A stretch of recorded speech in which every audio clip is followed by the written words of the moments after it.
끝까지 다 읽을 건데, 자, 오늘 말씀의 제목이에요. 따라합니다. 하나님과 맺은 언약 안에서 두려워하지 말아요. 자, 첫 번째예요. 할 수 있어요, 최지야? 자, 보세요. 지금이 어떤 상황이라고 해도 두려워하지 말 것을 하나님이 창세기 15장 1절에 약속하셨어요. 우리가 읽었어. 우리 기현이, 기율이, 지안이가 여호와의 말씀이 환상 중에 아브라함에게 임하여 아브라함아 뭐라 그랬어요? 두려워하지 말라고 하셨어요. 구체적으로 성경에는 무엇을 두려워하지 말라고 했는지는 나오지 않지만 우리가 전장 계속해서 지난주 지지난주 말씀드렸죠. 당시 상황으로 미루어 보건대 하나님의 도우심으로 가나안 전쟁에서 승리했고 모든 것을 빼앗긴 것을 되찾았지만 그 후에 승리 이후에 있을지 모르는 그 열국의 복수 이런 거를 두려워했을 수도 있겠죠. 또 하나님이 가나안 땅과 아들 주시겠다, 후손 주시겠다 약속했는데 지금 아들 얻었어요? 못 얻었어요? 아직? 못 얻었어. 하나님이 응답 없고 무응답인 것 같고 침묵하시는 것 같으니까 아브라함이 이를 두려워했던 것으로 보아요. 그러니까 아브라함이 하나님 앞에 얘기하잖아. 하나님, 내가 같이 다니는 저 종, 이제 롯도 떠났으니까, 조카도 떠났으니까 저 종 엘리에셀을 상속자로 생각하고 있어요. 그랬더니 하나님이 우리가 성경 읽은 것을 뭐라 그래요? 그 사람 아니야. 내 몸에서 날 자가 내 상속자가 될 거야 약속하셨어요. 자, 창세기 3장 15절 메시아 여자의 후손으로 오실 그리스도도 누구의 후손으로 왔어요? 아브라함의 후손으로 왔다는 것은 우리 마태복음 1장 1절에 아브라함과 다윗의 자손 예수 그리스도의 세계라 그러면서 나오잖아. 그렇다는 것은 뭐야? 아브라함에게 하나님이 후손을 줬다는 거야, 안 줬다는 거야? 줬다는 거예요. 그래서 우리에게 문제, 어려움으로 두려움의 상황이 올 수도 있어요. 그런데 그것이 하나님의 자녀에게 멸망이 아니라는 것을 알아야 돼. 자, 창세기 15장 1절에 약속해 주시고 하나님이 3절 4절에 말씀하세요.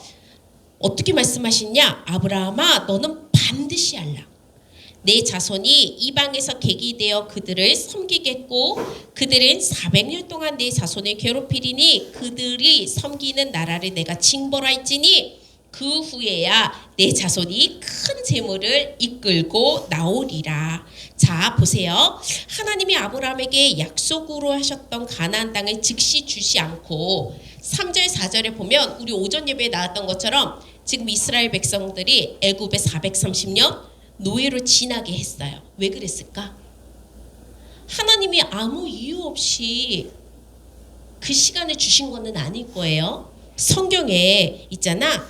쭉 우리가 이따가 읽겠지만 성경에 쭉 나오는데 뭐라 그러냐면 하나님께서 그 긴 시간 430년의 노예로 지내게 하신 이유는 당시 가나안 땅의 주인이었던 아모리 족속의 죄악에 대해서 심판을 조금 늦추신 이유가 뭐냐? 그들에게 회개할 기회를 주기 위해서였어요. 또 이스라엘 자손들이 연단의 기간을 겪는 동안 그들에게 하나님을 믿는 오직으로 의지하는 믿음 그리고 정말 신앙을 준비하게 하기 위해서였어요. 자, 문제라는 것은요. 우리에게 어떤 문제 어려움을 통해서 두려움이 올 수도 있잖아. 그런데 하나님의 자녀인 우리에게 문제는 복음의 사람으로 만들어지는 변화되어지는 성화의 시간이에요. 그러니까 조금 불편하고 어려워도 그 문제를 두려워할 필요 있을까요? 없을까요? 없는 거예요. 결국 시간 지나고 나서 보면 하나님은 그 문제를 통해서 나를 변화시키시고 나를 성장시키셨음이 보이게 되어져요. 그래서 기억해야 돼. 하나님이 아브라함에게 두려워하지 말라고 하시면서 바로 주신 약속이 뭐예요? 나는 너의 방패이니라 하셨어요. 자, 봐봐. 방패는 외부의 공격으로부터 내 몸을 지키는 역할을 하죠. 옛날에 전쟁할 때 사극 같은 데 보면 전쟁할 때 군인들이 다 뭘 들고 있어? 큰 방패를 들고서 이렇게 하잖아. 그래서 이제 장군들은 말 같은 거 타지만 일반 병사들은 다 걸어서 갈 때 어떻게 앞에 방패를 이렇게 들고 가잖아. 그래서 미리 짜놓은 대로 군사 전략으로 방패를 밀고 가고 옆에 있는 사람 또 창으로 공격하고 또 방패로 맞고 이렇게 하잖아요. 봐봐. 하나님이 우리에게 어떤 문제, 어려움 속에서도 환난과 위험 가운데서도 안전하게 보호하시고 지켜주시는 뭐라고요? 방패가 되어주시겠다고 약속하셨어요. 우리가 살아가는 동안 생각하지도 않고 원하지도 않는 위태한 상황이 올 수도 있지만 하나님은 그때마다 우리의 뭐가 된다고? 방패가 되어주겠다고 약속했어요. 방패. 그래서 하나님의 자녀가 그리스도 붙잡고 성령 충만함 받으면 하나님은 우리의 든든한 방패가 되어주세요. 그러니까 하나님이 아브라함에게 말씀하신 거야. 야, 지금 너 두려워하지 마. 네 후사 없는 거, 다른 나라들이 연합해서 너를 공격하려고 하는 거 두려워하지 마. 내가 너의 방패가 되어줄게. 그리고 나서 또 하나 약속했어. 내가 너의 큰 상급이니라. 하나님이 모든 축복의 근원이시고 아브라함 너에게 약속한 그 복은 반드시 성취시켜 줄 거야 라고 약속한 거예요. 그래서 우리가 두려워하지 않아도 되고 무서워하지 않아도 되는 이유, 하나님이 우리의 방패고 큰 상급이기 때문에 그래요. 이 하나님은 어떤 하나님이에요? 성경에 보니까 아브라함에게 하나님이 자기의 이름을 말씀하셨어. 나는 너의 여호와 하나님입니다. 자, 우리 출애굽기에 가면 여호와의 뜻이 나오죠. 여호와 뜻이 뭐예요? 스스로 계신 자야. 주 여호와는 모든 만물을 창조하시고 주인 되어서 주권을 가지고 움직이시는 분이에요. 그래서 우리가 비록 하나님의 크고 놀라운 계획을 다 이해하지 못해도 하나님은 하나님의 자녀에게 반드시 약속하신 것을 이루시는 신실하신 분이기 때문에 우리가 두려워하지 말고 어떻게 해야 돼요? 따라합니다. 여호와 하나님을 믿어요. 여호와 하나님을 믿어요. 오늘 본문에 보니까 아브라함은 믿음을 지킬 수 없는 어려운 상황에서도 하나님을 믿었어. 여호와 하나님을 믿었어요. 그래서 우리도 믿을만 해야지 믿죠. 뭔가가 보여줘야 믿죠. 그거는 아니야. 오늘 아브라함처럼 우리의 상황 속에서 어려운 것 같고 또 로마서에 보면 사방으로 우겨싸임을 당한 것 같은 그런 상황 속에서도 바랄 수 없는 현실에서도 우리가 믿어야 될 분은 누구예요? 하나님이에요. 하나님. 그래서 로마서 4장 19절에 보니까 아브라함이 바랄 수 없는 중에 바라고 믿었으니 뭘 믿었을까? 결국은 여러 가지 연단의 과정들을 통해서 진짜 여호와 하나님만이 참 하나님이시구나. 그 하나님은 반드시 약속을 이루어 주시는 분이구나. 이거를 아브라함이 믿었어요. 그래서 창세기 15장 우리가 읽었죠? 5절에 보니까 하늘을 우러러 무뼈를 셀 수 있나 보라. 나 언제까지 이렇게 아무 응답이 없는 거야. 너무 두렵고 어렵다라고 느꼈는데 하나님은 다시 한번 아브라함에게 약속하시는 거야. 하늘의 별처럼 내가 약속한 그날에 반드시 내게 자녀를 줄 거야. 이 약속은요. 창세기 13장 16절에 하나님께서 약속하신 것처럼 내가 내 자손이 땅의 티끌 같게 하리니 사람이 땅의 티끌을 능히 셀 수 있을진데 내 자손도 세리라 말씀하신 것처럼요. 장차 아브라함의 후손들을 정말 번성하게 하고 창대케 해서 하나님의 약속을 이루어 주시겠다는 거야. 당시 아브라함의 상황으로는 지금 당장 눈에 보이는 게 없어. 그런데 아브라함은요. 하나님의 말씀 어떻게 받았을까요?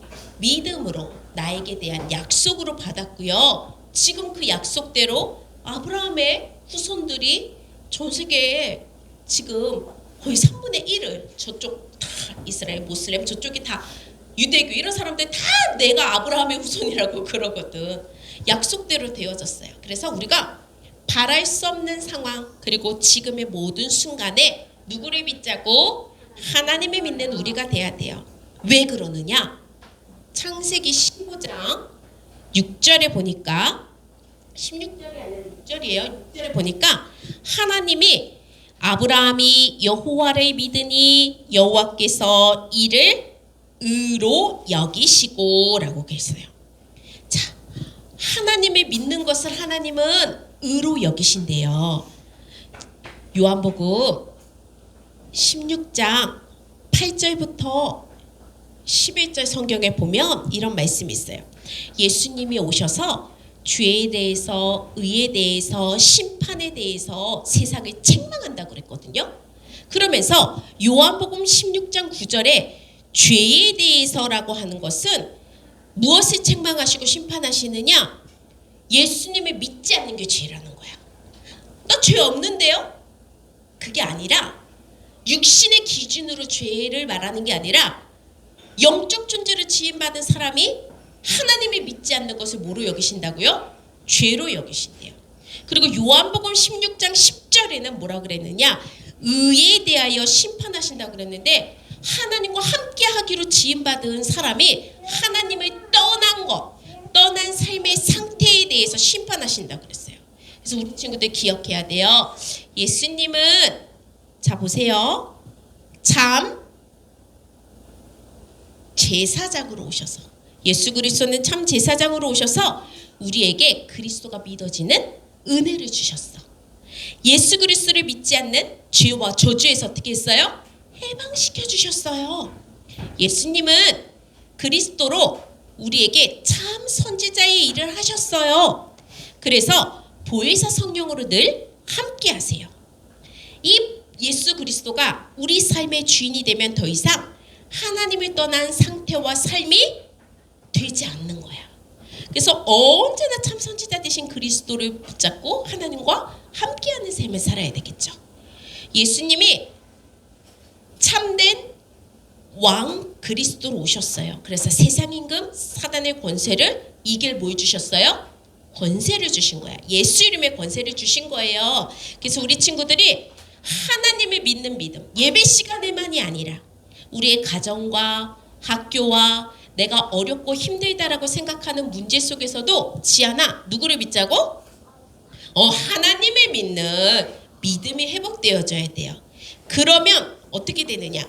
우리가 이렇게 하나님을 믿는 믿음이 회복되어지면 자연스럽게 예배를 우선으로 살아가요.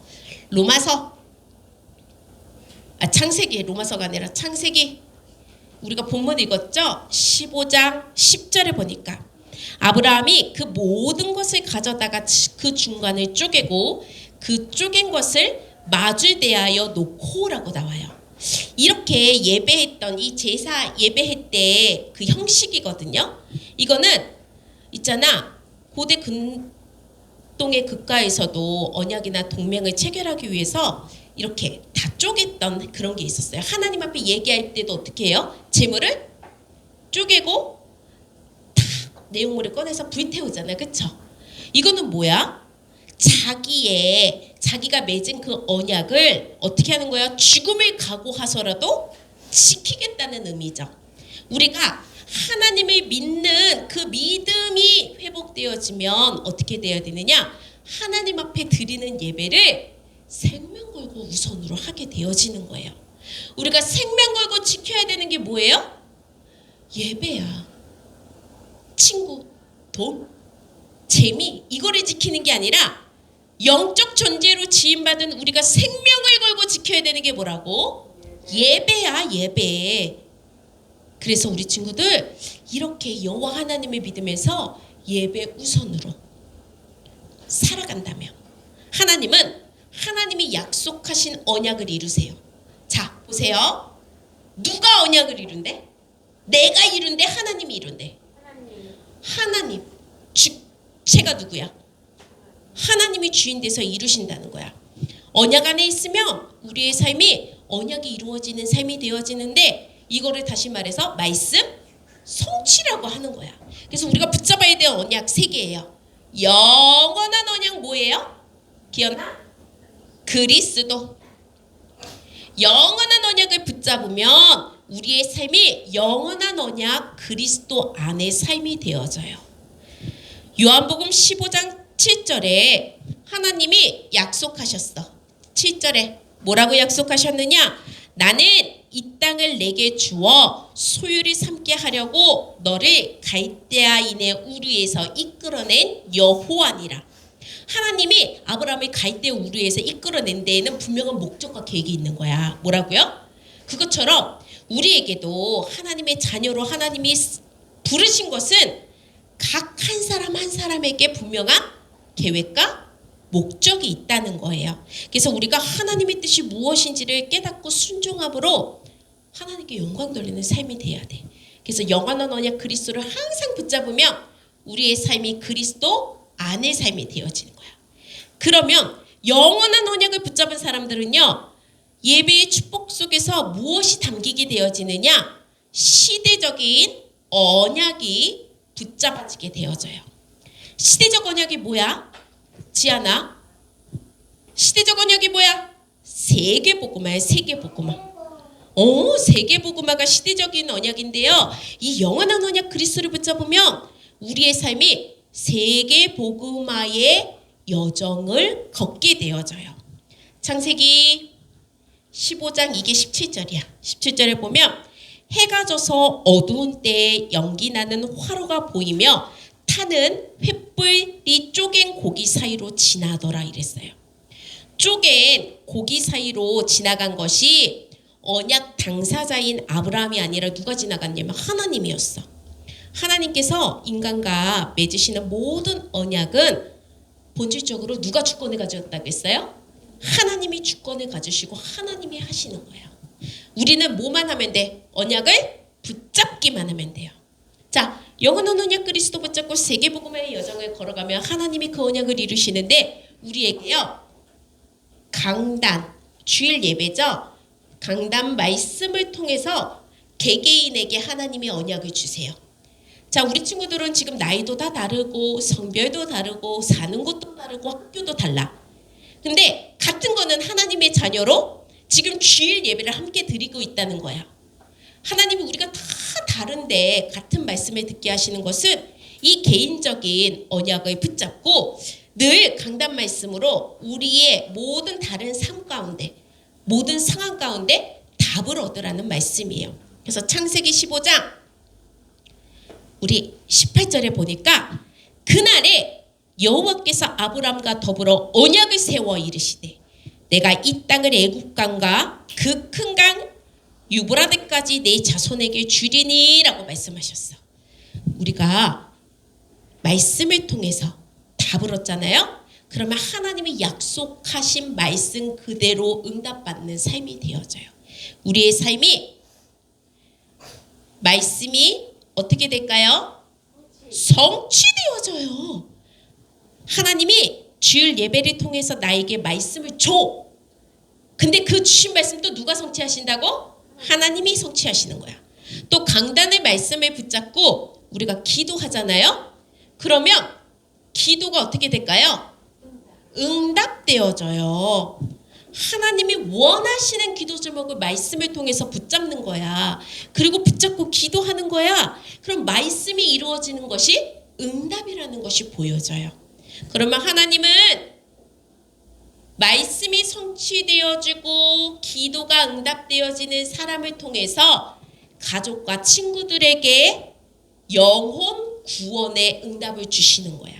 이거를 전도의 역사라 그러는데 사도행전 13장 48절에 보니까 이방인들이 듣고 기뻐하며 하나님의 말씀을 찬송하며 영생 주시기로 작정된 자는 다 믿더라 하셨어요. 그래서 우리 친구들 이 응답이 오기까지 먼저 우리의 모든 상황 속에 두려워할 필요 있을까 없을까? 없어요. 두려워하지 말고 누구를 믿자? 하나님을 믿자. 하나님을 믿고 언약을 붙잡고 예배에 승리하는 우리 모든 렘넌트들 되기를 기도합니다. 자, 미션. 성경을 찾아서 읽어보는 거야. 지금 전사님이 같이 말씀 나눈 건데 같이 쭉 8절이 아니라 18절이야. 18절. 18절까지 쭉 읽어보고요. 소리내서 읽고 창세기 15장 1절을 노트에 적습니다. 말씀을 기억하면서 기도문 읽을 거예요. 허리 펴고 자 어깨 펴고 소리내서 기도합니다. 시작. 예수 그리스도로 구원받은 하나님의 자녀요 가정과 학교 살리는 제자로 살게 하시니 감사해요. 하나님이 우리의 방패요 큰 상급이기에 지금의 모든 상황을 두려워하지 말고 하나님의 언약을 붙잡고 살게 해주세요. 언약대로 되어질 줄 믿어요. 감사합니다. 예수 그리스도 이름으로 기도합니다. 아멘.